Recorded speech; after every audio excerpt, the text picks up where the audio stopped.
Is it now? Can you see now? Yeah, okay. You can see, right? Yes, sir. Oh, very good. Yeah. Hello. Yeah.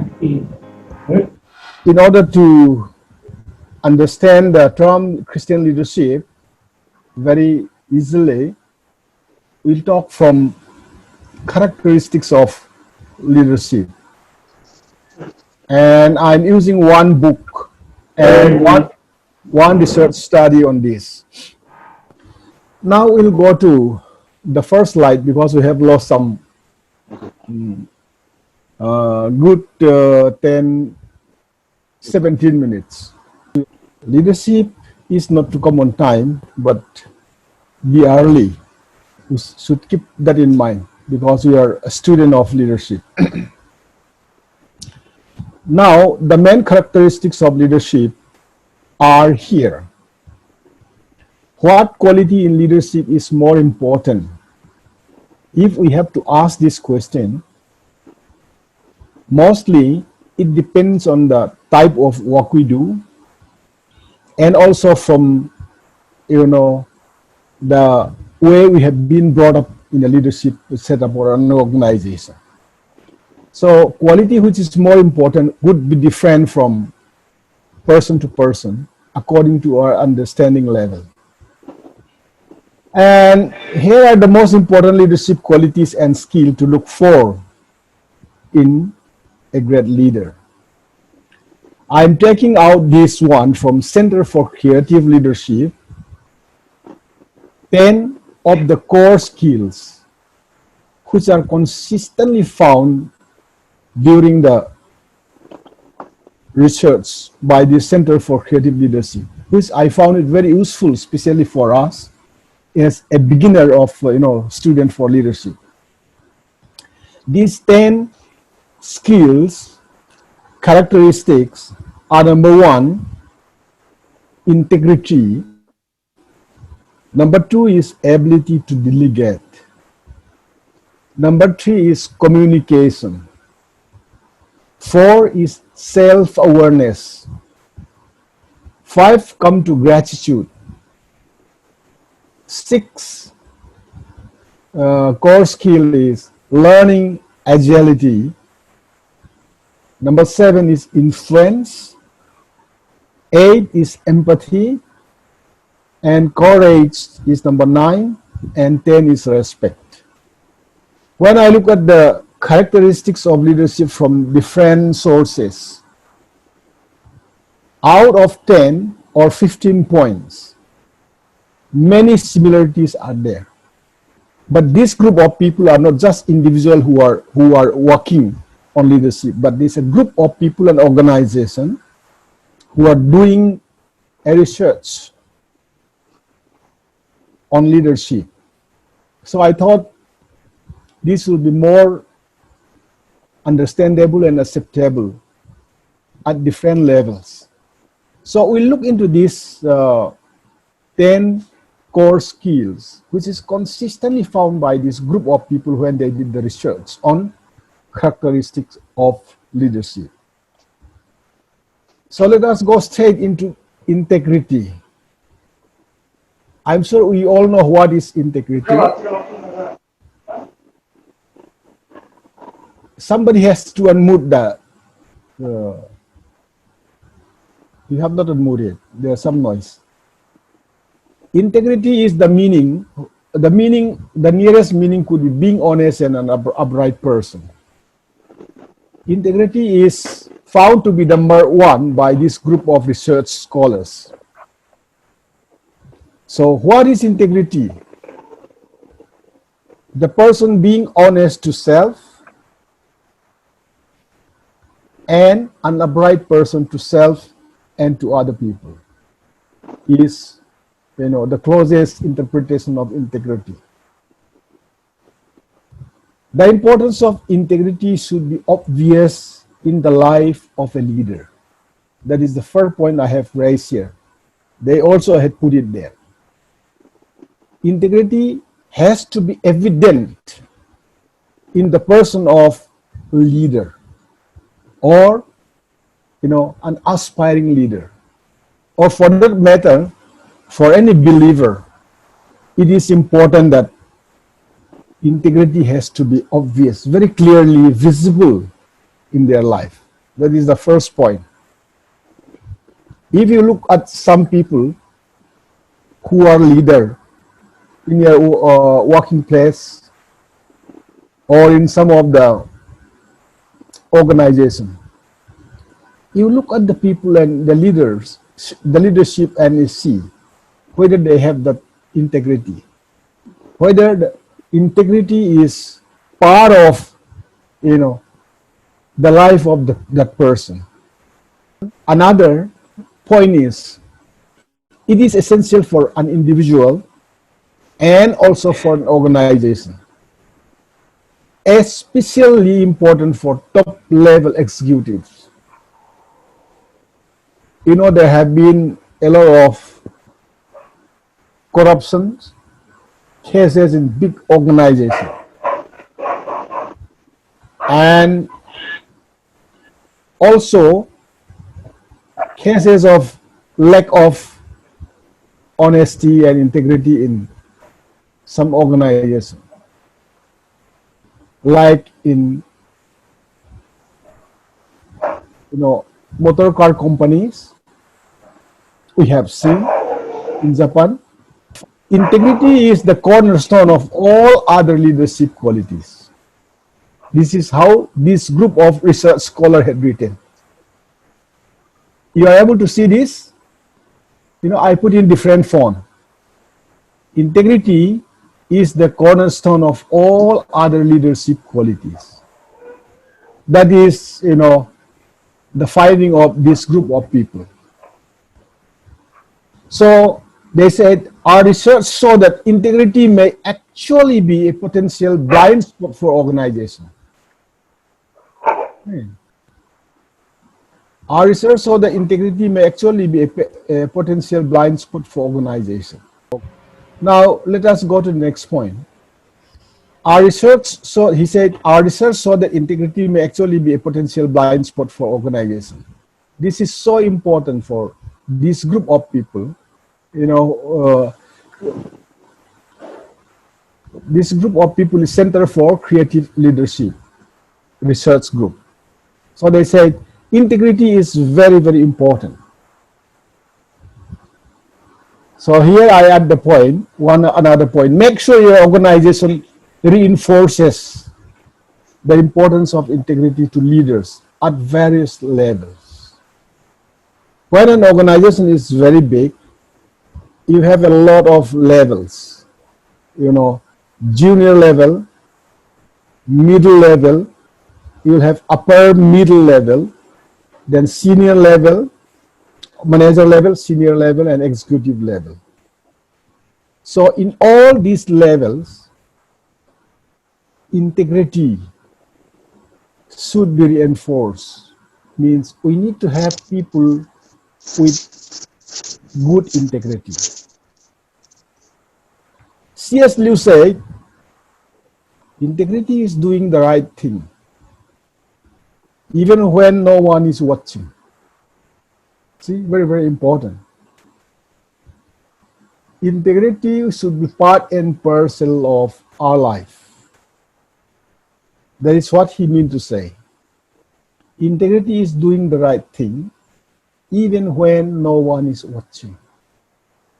You can be very good, you can behave very well, you can be, acting like a very high integrity person.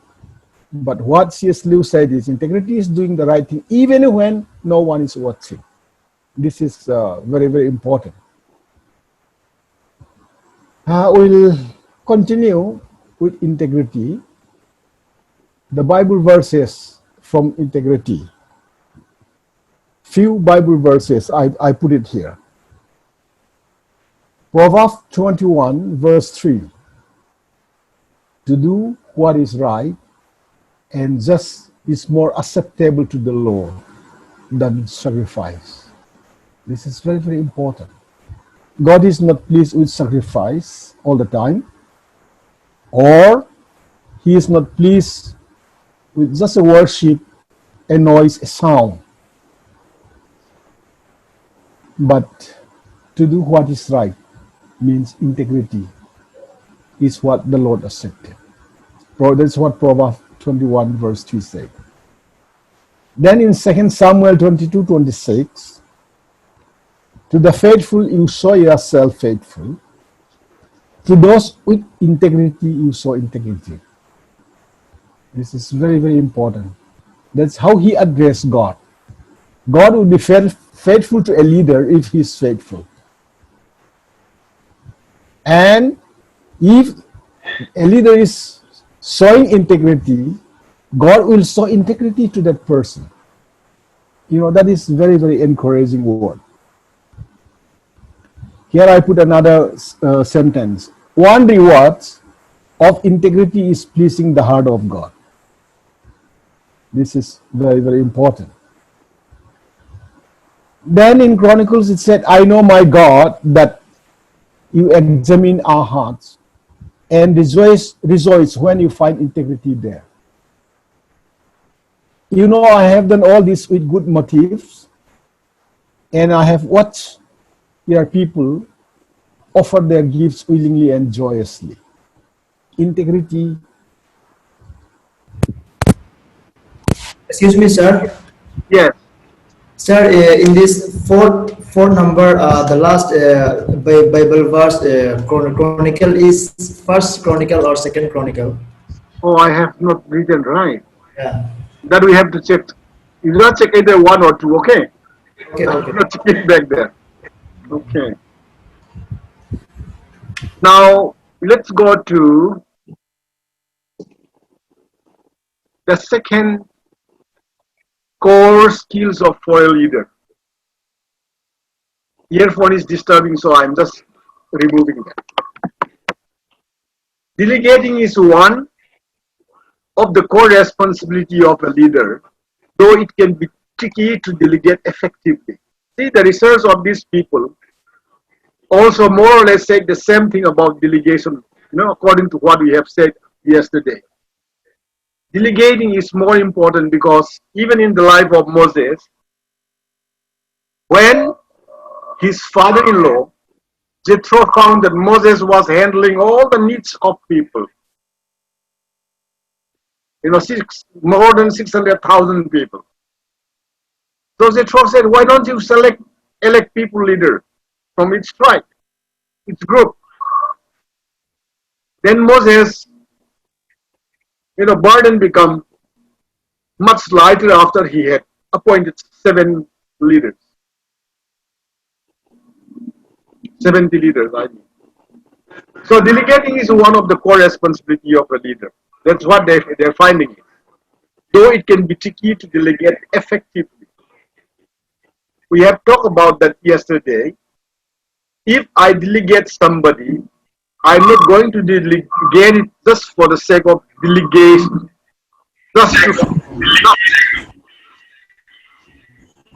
Yes, somebody's talking. Not just to,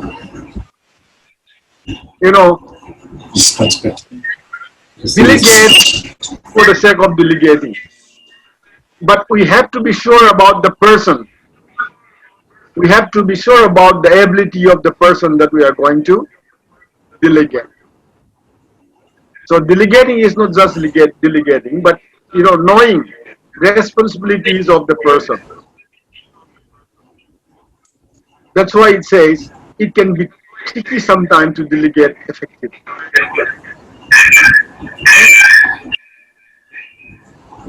And delegating and delegation will facilitate teamwork. Someone is asking some question. Are you asking some question? There's a lot of voices coming from somewhere.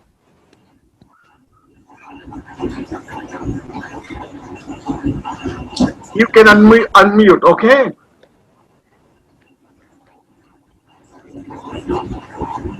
Brother Akub, yeah, you can mute your video. Yes, please mute. Otherwise, it is disturbing. You can mute all. Only when you want to talk to me, then you can unmute it. You can Otherwise, put voice. mute it. Because I'm hearing the sound disturbing sometime, you know. Okay, let me go on. Please mute your.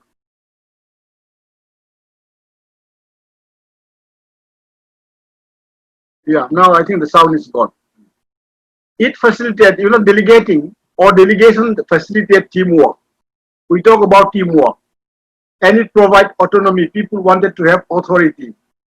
If a leader keep all the authority in his hands, you know, there is no proper teamwork. All responsibility will rest in that person. So when we facilitate teamwork, it provides autonomy to other people, and it leads to better decision making and help. Your direct reports means somebody who is reporting to you, you will be growing. Instead of withholding everything in our hands, delegating responsibilities, autonomy or authority will keep the person working with you growing, because he will be more responsible. When we give responsibility, he will realize about his importance. He'll go aware about his importance in the organization. That's why, you know, it facilitates teamwork and it helps in growing the person. And finally, it helps grow the organization also. In order to delegate well, you also need to trust. These people's research did not talk about trust, I think, in those 10 points. But trust is so much important that without trust, there cannot be any teamwork. In the present stage, at this point of time, in this point of time, without trust, an organization cannot really survive. So in order to delegate responsibility to people, we have to trust our team members. And our team members also have to trust us. That is key. When they see our integrity and hard work, there will be, you know, trust among the team members. When you don't trust people, you cannot delegate. When you delegate, you know, some task to somebody you cannot trust, it will be haunting you. And it will give stress to the leader. That's why in order to delegate well, you also have to need to trust somebody who is trustworthy. The next line is leadership is the skill and delegating tasks to others. It's like one of the core skills actually. Delegating the task to others. As you have not experienced working, many of you, most of you, as you have not experienced working in an organization where there are different levels of leadership, where there are different, you know, departments, which is multifaceted organization. The importance of delegation may not arise as of now. But leadership is the skill of delegating tasks to others. People who have the courage to delegate has the skill. That's what it says. If I lack delegating and trusting other people, that means I lack that skill for a leadership. And the next one, delegating the right task to the right people. I put it here within bracket. Don't poke your nose once you delegate tasks. You know, poking nose in management term is interfering in the work of other people. If you entrust me some job, I would like to do that with my best ability. But if you come around and point things here and there all the time and do that, not that way, this way, you know, even before I have started, that is what you call it, poking our nose in somebody's business. Once you delegate to the right person, the right task to those people. The best thing is until they bring the result. Number one, we should keep quiet about it. Or until they come back for asking clarity, we should not bother to go and disturb. That's why delegating the right task to the right people is very, very important. The last line I put here is leadership means knowing the teams well and delegating to the right job to the right people to get the job done right. See, there are so many right things here. Delegating to the right person, the right job to the person, and then the job is done rightly, correctly. So delegation is very, very important. I did not take some Bible verses. There are so many other Bible verses in the ministry of Jesus. In the ministry of Pauline leadership, you'll see that there are so many delegations. Paul had instructed Timothy, who was not confident, who was young, who was sickly, but the way Paul was trying to bring him up to a leadership level, how he delegated and at the same time encouraged Timothy was extremely good.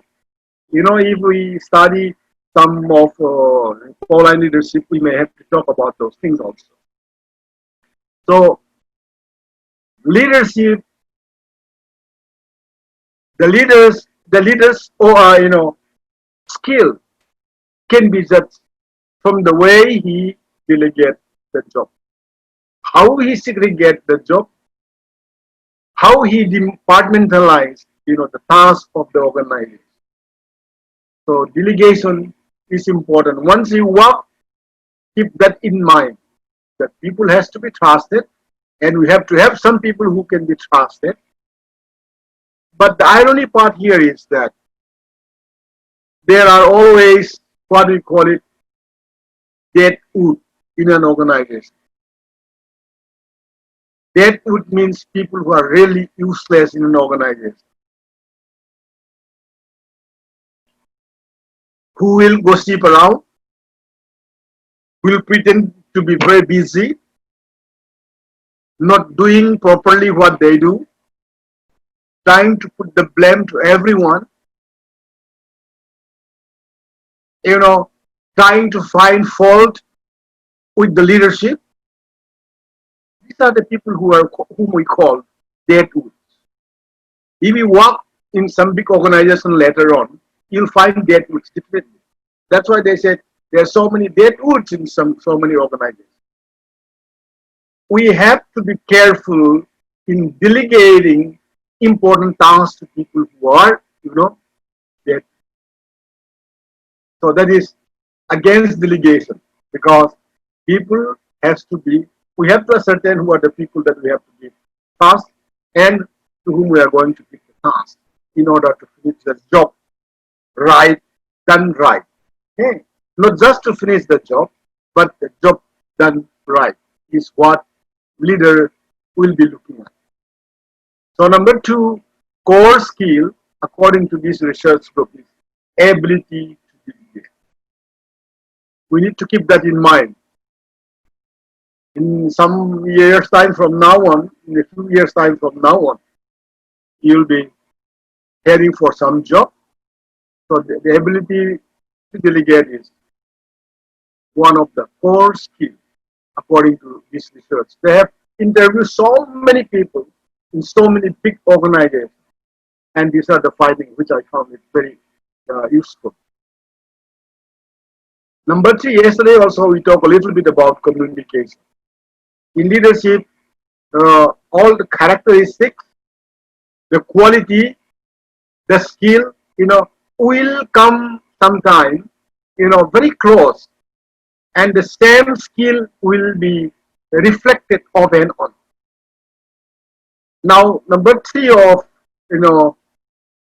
leader skill that this group had found in their research and study is communication. Communication is best explained when we did practical, like in a show practical, what is communication, how people communicate, how people receive the communication, how effectively they communicate and how effectively they receive. This would have been very good in role play, but there's no way that we can do now. So the first point that they have indicated was effective leadership and effective communication are intertwined. Okay? Effective leadership and effective communication cannot be separated. It has to be all the time intertwined or linked. That's what it says. People can talk very beautifully and very fluent English, Polish English, but it is not about speaking good English to people. It has to be practical. Communication. We'll see below there how we have to communicate. You need to be able to communicate it in a variety of ways, from transmitting information to coaching your people. Even in the government, central government and state government, when there is big problem and scams, the notes written by the minister, concerned minister, or concerned secretary, and the notes written by people who are below there, clerical staff, has to be looked into, properly checked into, where the mistake has happened. Mostly it is, transmitting the information inadequately. And there are no proper coaching in some government departments. They just put the note sheet, they write note sheet, and very difficult to read the handwriting. Because I was in government, I know. For some years I was in the government. People, there's some boss will just write, sketch and pass it on. By faith, sometimes we have to, take action. Communicating in a variety of ways. One can be in written, another one can be followed up with verbal, or another one can be followed up through coaching the people. This is what you need to do, and this is the way it has to be done. These are not taught in many government departments. They just write what is supposed to be done, and they'll do it the way they want it to do, and then there will be problems, and big scams will be there, in government departments. So when we communicate, it has to be in a variety of ways. Just passing a note and do this sometimes will confuse the person. So we have to transmit it, we have to put in verbatim, and also we have to coach him at the same time. That is the skill of communication. They say in point number 3, great leaders are almost always great communicators. Here, one of the things that we have to understand is communication is not orator. Okay? People who are good in oratory or speech are not necessarily good communicators. In India, you will see many people who are very good orators. In parliament, they can speak 4 hours, 7 hours. And our first defense minister spoke 11 hours in UN. Mr. Menon. People who are very fluent in speaking, good in oratory powers, is not necessarily are good communicators. I have to take one example, even though I don't actually like to mention somebody who is no more. Krista Menon was our first finance, our first defense minister, who was at times very arrogant.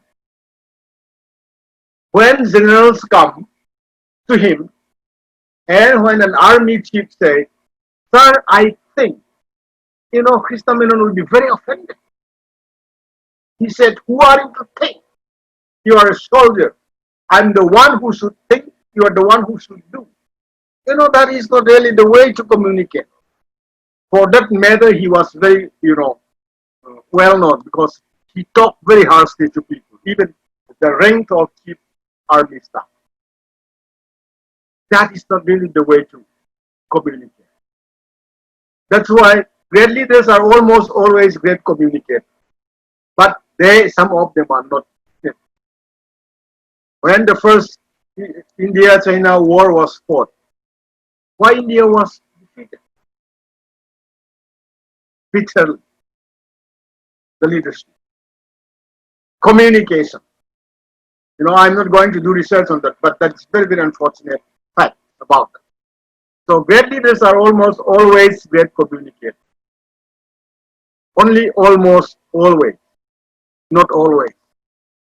Great leaders are not really good communicators, some of them. For example, Hitler alone cannot really be a very good orator.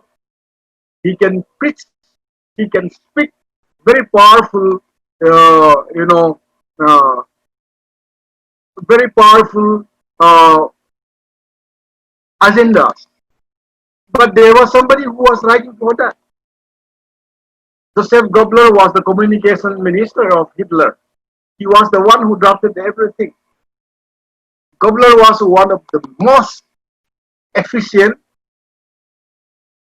at the same time crooked, if he wanted to be crooked,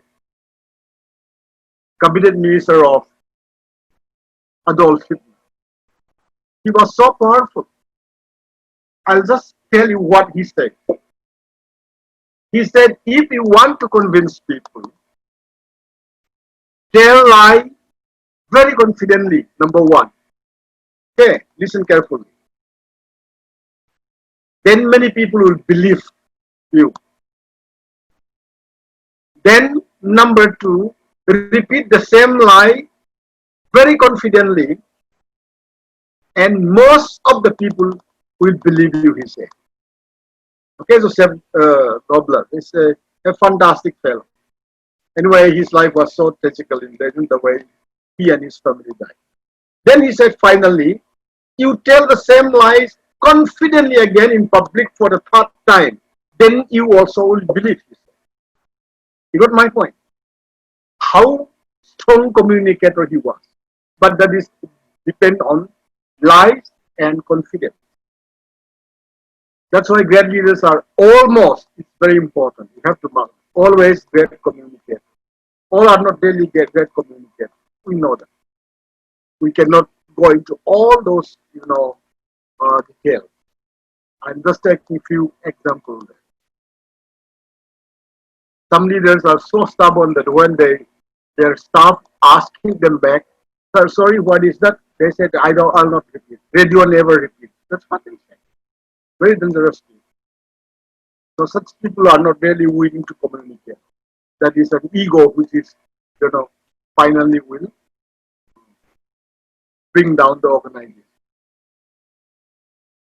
Now there are 5 tips of communication, or the art of communication, they say. This one I'm taking from, not from this group, I'm taking from another group. The first tip is communicate relentlessly. Okay. We need to communicate. We need to repeatedly communicate so that things are very clear and people receive the information with clarity.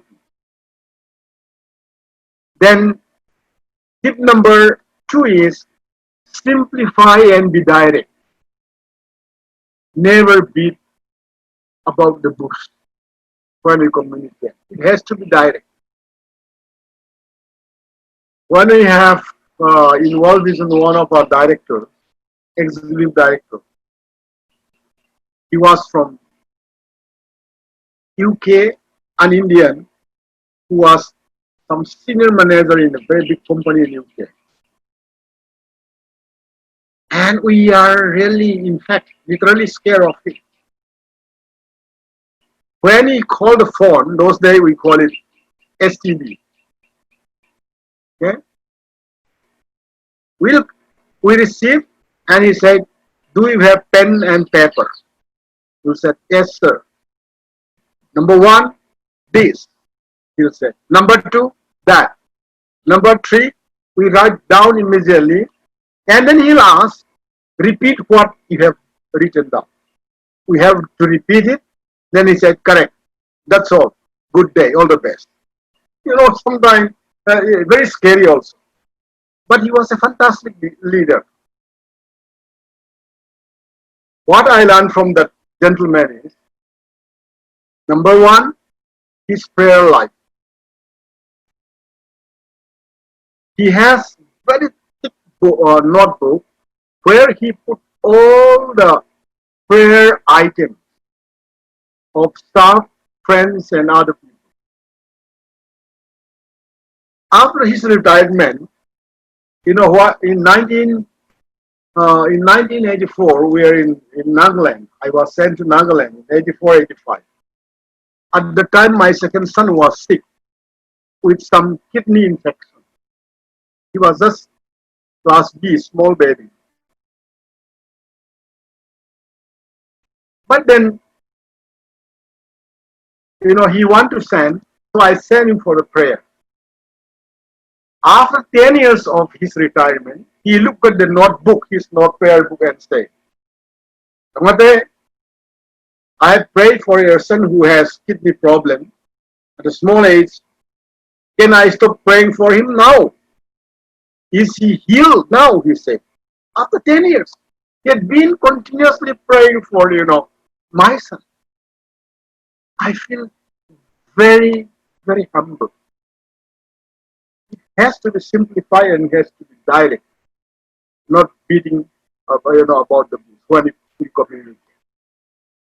Like I said, when we tell people over phone, the best thing is to let them repeat to make sure that they have got the things direct and clear. The third tip is listen and encourage input. The power of listening, yesterday we talked. And when we give tasks to people, it is not just giving them, yeah, do this right. Rather, we have to listen the feedback. They may like to ask what are the things that need to be done. Then if it is difficult for them, we have to encourage them. That is the third tip in communication. And if some of the team are new and are not able to understand fully, the fourth tip, which is not always important, but for newcomers, interns, is illustrate with stories what you were giving him or her. You may illustrate it with stories so that he or she will be very clear with your communication. The fifth tip of communication is affirm with action. Affirmation is very, very important. When we communicate to people, when we talk to young people, junior, there should be an affirmation. Affirm them. You can do it. If there's any problem, come back again. If there is any doubt, come back again. Affirmation is very good. Because I know you can do it the best. I'm giving you this. Then, the action will be.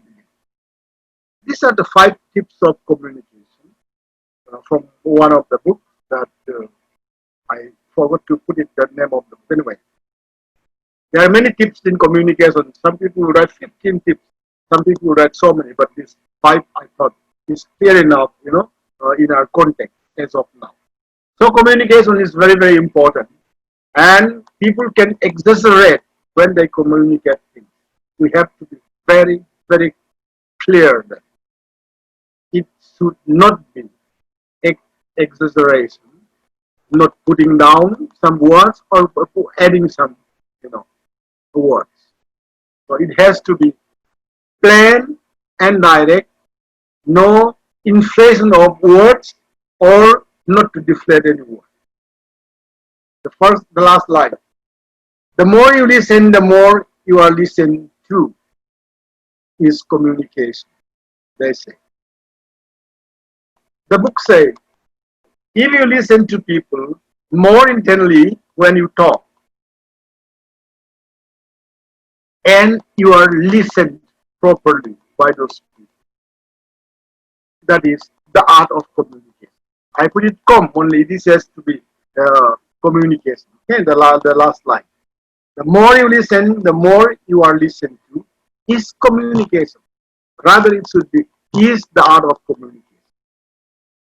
So number 3 is communication, communicating well. Let us go to number 4, self-awareness.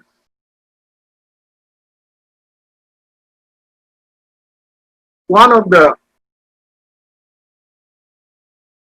uh, greatest managers those days was uh, Rich Wells. Wells. He was uh, what is the electrical engineer, the biggest in the world. He was not the best manager. He was not the most qualified person. But then he was self-aware so much. That is important. We need to know who we are. Self-awareness is more inwardly. Okay, focused in. As a leader, you need to know your limitations, your strong points. Without whiteboard class, we cannot talk about SWOT analysis. This is part of the SWOT analysis. We need to know who we are. We need to know what we are. We need to see our abilities, okay? Our strengths, our weaknesses, the opportunity that we have. So self-awareness is paramount for leadership. Many people, when they know that some of their junior staff are more learned people, more qualified people, they feel intimidated. That is very wrong.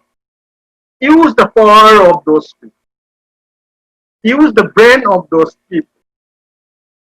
If you are self-aware, you know who are good and who will be good, who can be successing you in the future. Knowing somebody who is very talented doesn't mean that we have to put down. That's not the way of Christian management. That is the system of the Gentiles, okay? Non-believers. People will play politics if somebody is very intelligent and very creative. They play politics and they try to pull down those type of things. No, it is not. Self-awareness is paramount for a leader. That means very, very important. And we have to be self-aware of what we are. And the better you understand yourself, the more effective you can be. This is very, very important. People who understand themselves very well are normally very good leaders. Okay? Knowing ourselves, examining ourselves. What type of person I am?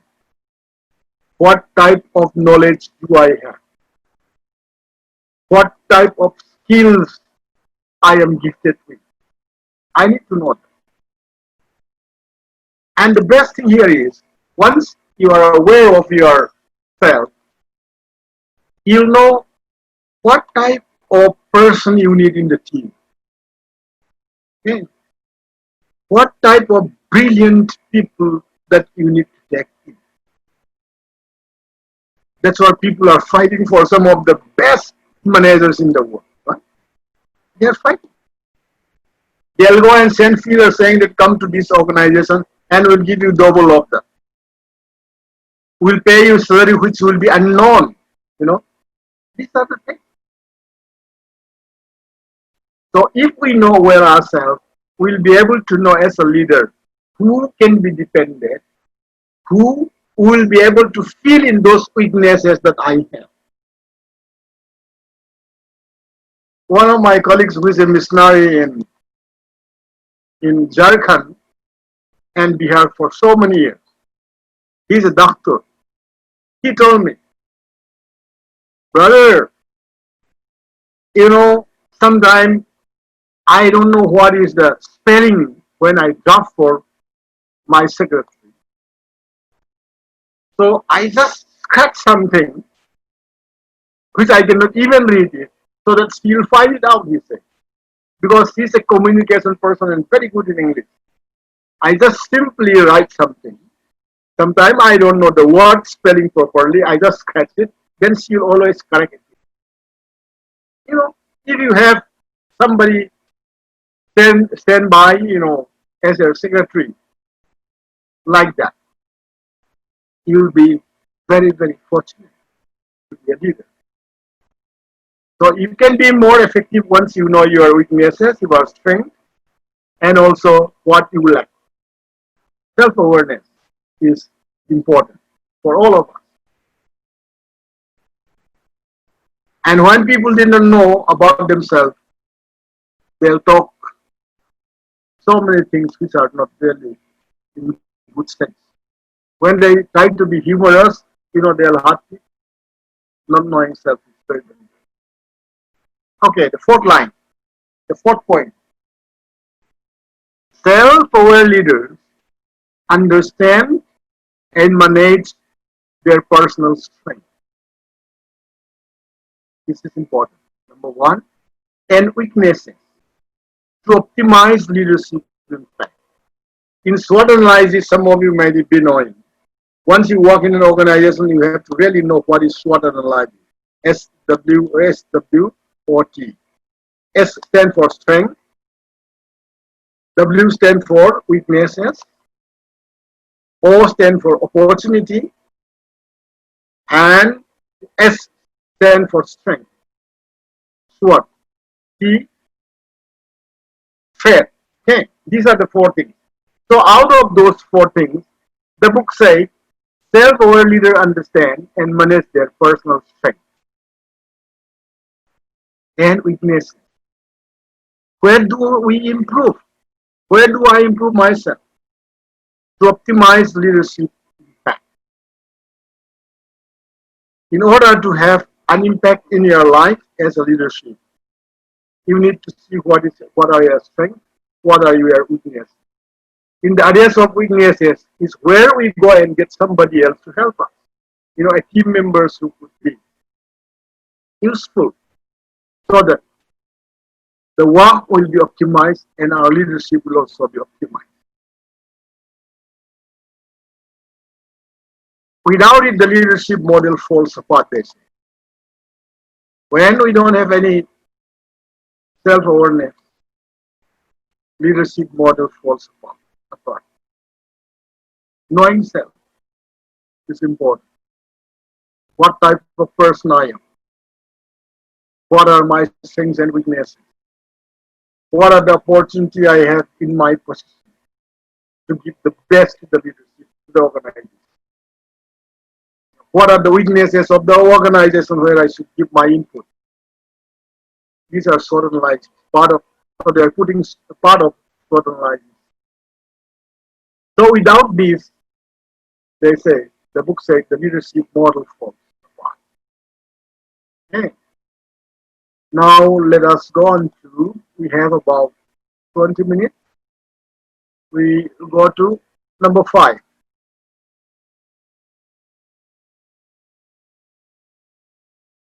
Good leader will have the wisdom to say thank you. Gratitude.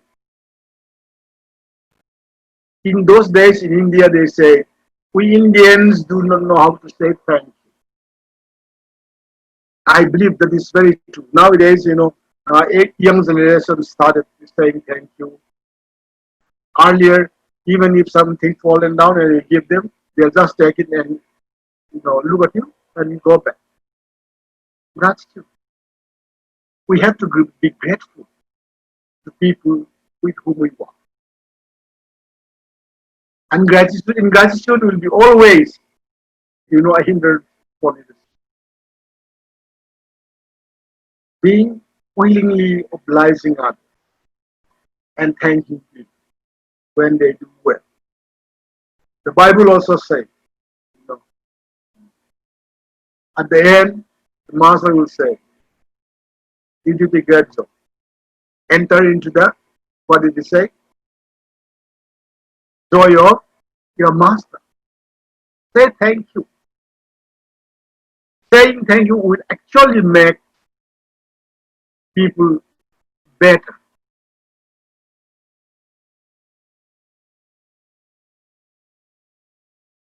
Okay. Gratitude can lead to higher self-esteem, reduce depression and anxiety. See how good it is. And even better sleep. When you become a leader, and if you know how to be grateful to your team, it always will give them self-esteem. When my boss said, when I thought I'm not doing so well, when my boss come and said, oh, that is fine, very good. You know, that is self-esteem. We feel very happy, elated. People are depressed and stressed in office because there is no gratitude and there is no, note of thank you. It reduces depression if we say enough thank you. And also, it reduces anxiety and it even better sleep. I did not know that. If I knew these things when I was a CEO, I would have said so many times, thank you, very aloud. But sometimes if we over thank you, that will also be sometimes monotonous and people may not believe it. But gratitude from the heart always should come, verbatim. So it will, it will reduce depression and anxiety in the person of your team members. And it's an even better state. That's wonderful. Don't refuse to say thank you to people. For even small matter, you say thank you to people. That is very, very important. The third point here is, few people regularly say thank you at work. Even though most people say they would be willing to work harder for an appreciative boss. During peak time, like budgeting or an annual review, sometimes we have to work 12 hours, more than that. And when the boss was willing to be with us and support us, we feel very much elated. Even though we are not praised, people did not say thank you. We are willing to give our best in our organization as a Christian. But then when people on top of us say thank you, oh, that's wonderful. Take rest, enough, then you feel very elated. Like it says, it reduces depression, anxiety, the tension, and the stress. So don't refuse to say thank you to people in your team. We have to really thank people for what they do, even if they are supposed to do it. Till then, a Christian leader should say thank you. Being gratefulness is one of the core skill of leadership. That's why this group of research people have said. Gratitude, the last point, is follow these tips for giving thanks and practicing more gratitude. Ungrateful people, ungrateful children, you can see all the time. But when people are grateful, the atmosphere is always lighter.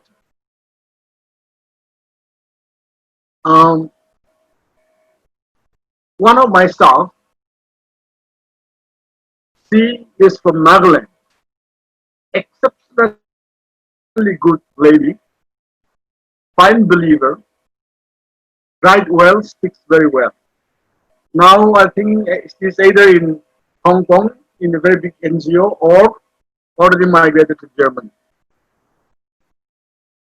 As soon as he entered the office, he'll go around to everyone and say, "Thank you, good morning, how are you?" It makes our day much better. When he is sleeping, he'll knock my door and come in. I say, "Yes, sir, I'm going. Good night. Have a good rest." It really helps. Then I remember some of my senior managers saying, "This girl had made our office atmosphere very light." You know, that is what we should be.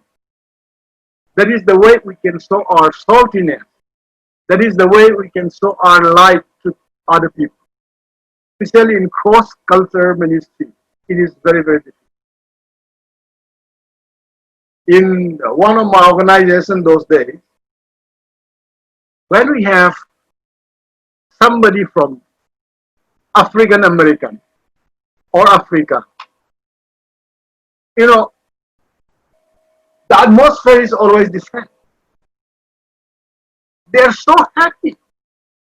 I don't know why they're so happy, and they make us happy. During our studies also, when we 30, 40 people sit together in a room, we become very quiet and serious. Then a friend from Africa came enter and oh, he started dancing and moving around and talking. Then we started laughing. The atmosphere became lighter. That is one way of, I think, saying thank you to people. That is a talent that I really, wish I also have. Follow this tip for giving thanks and practicing more gratitude. That can always, make our life lighter, and the atmosphere in the office also will be much, much better. So never refuse to say thank you to people. We have to be very, very grateful as servant of the Lord. Even if there is duty to do that, say thank you. And I had a Nepali girl who was converted by one of my own staff. Father deserted, mother sick. Class 9 student, speaks very well. My secretary brought in one day and said, he had been a Christian for so many years, about 4 or 5 years. Now, father deserted, Muslim convert. Mother and two younger brothers came and become Christian. Very active in the church. Okay, what do you want me to do? I said. My secretary said, sir, take her for tea maker, senator. I said, why? Then she told her to leave and she talked to me. My secretary talked to me. She's very, very hardworking girl. And there are times they don't have enough food to eat. If you give her a few thousand just to make tea and clean everything, because you have that provision if you want, why don't you take her? She said. So I called the girl, little girl, grade up to class 9. She speaks very fluent English. She speaks Nepali, she speaks Nepali, speak Hindi, speak Khasi. Oh, she was so versatile. Then I asked her whether she wanted to continue her class education. She said, I passed class 9 and I stopped. I want to continue my studies. Then I said, find out morning school. Come in the morning. In school they have morning school and evening schools. That's very useful. He said there is a morning school. But they have uniform. If I come to that and come straight to the office, then I'll have to come in uniform. He said, keep some of your clothing in the kitchen. There are rooms there. I took her. They said she should also share in the devotion. One morning she said, I was shocked to see a little girl of class 10 student, sharing such type of happiness and gratitude to God and to the organizers. She said, we have never seen a rice bag, 25 kg rice bag in our lifetime. Most of the time we buy 1 kg, 2 kg and we share among ourselves. Now sir had given me a job, and the first time we bought 25 kg of rice, and when I brought it home in a taxi, we all cried. My younger brother, 2 of them, and my mother, we cried, and we give thanks to God. Every morning she'll go to school, come back with uniform around 8:30, 9, and she change her dress and clean and then make tea. At night time she'll study. Every time she'll come and say, not only to me, to others, is the tea okay? Is it too much tea leaf? Is the milk okay? You know, every time when she come and give you tea, she'll have something to say. So happy. And I learned something from that lady. More than the boss, I thought she deserved a lot of credit. So if we follow these tips for giving thanks and practicing more gratitude, that is one of the core skills that the finding of the research is. Very beautiful core skill of the leadership is being, person with this attitude. Now let us stop here with this, because we have about 7-8 minutes. The rest we can continue tomorrow. Otherwise, we are going too fast. Now, if you are a leader, you have to have learning agility. Learning agility is the ability to know what to do when you don't know what to do. See? It's important. If you are quick study or are able to excel in unfamiliar circumstances, you might already be learning agile. Okay? But anybody can foster learning agility through practice, experience, and effort. Agility can be, flexibility also. Leadership is a lifelong learning process. Flexibility based on the vision is an added skill. We don't keep an organization vision for the rest of the life of the organization. As things are moving, changing, we also look at the vision and mission of our organization. And accordingly, we revise at the board meeting level. That is very important. If we are still keeping 10 years, more than 10 years of the same vision, I don't think that will really work. Flexibility based on the vision is an added skill. All the flexibility has to be based on the vision. We can't go beyond the vision. Even if you are the CEO, you cannot go beyond the vision of the organization. And agility. And another example that I wanted to add here is, in 1981, I was in Chennai, and I never knew that people from South India are so highly qualified academically. I was a program officer. On my left side was a lady called Sasyanand, Mrs. Anand. She did her MSW from New York University, an American return. I was there as a program officer, and she was research assistant. Academically, she was much more qualified than me, and she knows about what is development, because she is from MSW background. Then we have Erani Williams from Singapore, Sri Lanka. She is MA in commerce, no, MA in communication, and also postgraduate diploma in journalism. Excellent writer. She is communication assistant. Then I have another one, research assistant, who is just a graduate of yet more those days. You know how we call it UBS. Very brilliant boy. Then I was thinking, if these people learn, I should also learn.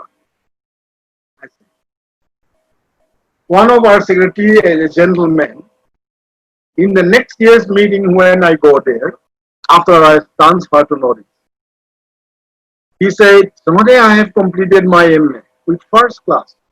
I said, when did you study? He said, I attended night college.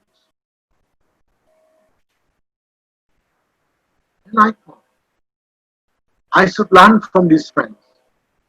You know, that's how I started learning what we don't normally do in the Northeast. But now many people are very, they have very good agility. They are willing to learn new things. They are willing to learn new issues, new learnings, and also there's a lot of flexibility, and people become very much like a lifelong learner. You see, many people are graduating at the age of 80, 90 in India, even 90 plus, they'll be, finishing their master. Leadership is a lifelong learning process. We can't just stop. Like we said, self-awareness will help here. Okay. When we know that we need to know more, then agility in our life will come. That is what the ability to know what to do when we do not know what to do. Understanding, quick understanding. So, as young learners, most of you, I would encourage you to be what we call it, a self-starter, a self-learner. Yeah. And creativity is somebody who is self-starter, right? Agility will come with hard work, with flexibility. People will say, "Oh, I cannot stay in this climate. I cannot go to that climate. I cannot travel in this type of thing. I cannot go and sleep in this type of places." No.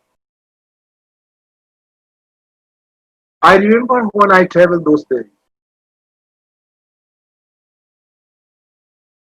there are no beds in some of the villages. One family I still remember in a village, in a cookie village, where Dr. Holman, my senior friend, and his father, they have one bed in, one very big house. The rest used to sleep on the floor only. And the bed seems to be the couples, the father and the, mother and the small children's bed. They said we have to sleep there. So I told Dr. Hongam, I should refuse. Let them sleep. We can sleep somewhere in the corner of the house. Dr. Hongam said, no, we cannot disappoint you. So the family, the couple, slept somewhere on the floor, and two of us slept together in that bed, which is not very good bed anyway. Many people will say, oh, I cannot do that, I cannot go there. Strength and willingness to learn, willingness to experience. Attempting intentionally to be able to excel even unfamiliar circumstances and unfamiliar situations. That is, learning and agility. It is important. You cannot say, no, I cannot do. No, this is not possible. That's why leadership is lifelong. process, and flexibility based on the vision is another skill. When you walk now, you have a Bible college. I don't know when was the vision and when was the review. You know? Let me close with this example. In 1972, there was a Lausanne One. Telegram Association had organized it for several hundreds of church leaders and evangelists. That was in Lausanne. The theme of the Lausanne One was presenting the gospel to the world. Keep that in mind.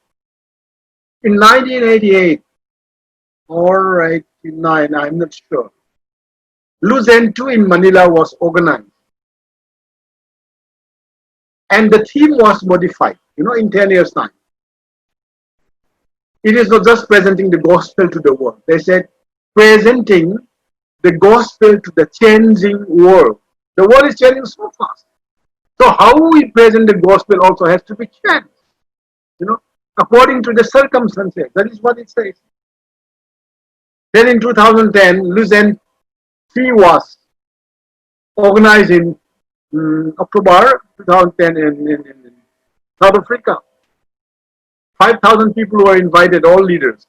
And I was also one of the invitees. But due to some other small program, I could not go. There the theme was so beautiful. It's like presenting, keep in mind, okay, the unchanging gospel. See how beautiful it is. Presenting the unchanging gospel to the changing world. People are twisting the gospel according to their own comfort, right? So many cults will come in. So many different types of ministry will come in. So what they did in 2010 was presenting the unchanging gospel. We are the one as a Christian leader to protect the gospel. No need of modification. Okay, written for the lifetime. Presenting the unchanging gospel to the changing world. All the strategies are very, very different. All the first Lausanne 1, the second Lausanne 2, Lausanne 3 were so different. So that is one of the learning agenda. What type of unfamiliar circumstances are we now? In what situation are we now? How do we present our leadership? How do we focus our attempt to bring the gospel to the people? Vision 1, 2, 3. Same vision but modified according to the situation and the circumstances. So friends, we'll stop here. Now it is 3 already, and we'll continue the rest tomorrow.